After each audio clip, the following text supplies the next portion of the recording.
Цените во маркетите на пазарите постепено си растат. Еден ден едни артикли, друг ден други артикли и така веќе подолго време. Колку сето ова е навистина економски оправдано е прашање кое си го шепкаат граѓаните кога ги гледаат цените по рафтовите. Вчера беа казнети со по 50.000 евра 4 трговски ланци кои договарале цени надвор од економските правила и логика. Казна од 18.585 евра заработи и Сојузот на стопански комори поради тоа што ги координирал маркетите. Тоа е добра институционална постапка за заштита и на слободната трговија и на потрошувачите. Но дали само ова било картелско здружување? Има ли и сега нови?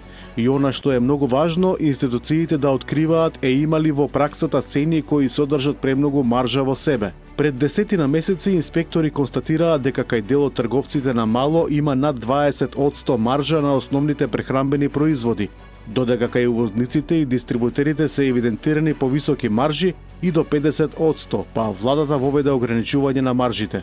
Сега има ли контроли какви се маржите? Граѓаните често се прашуваат дали е нормално цените да растат ненормално.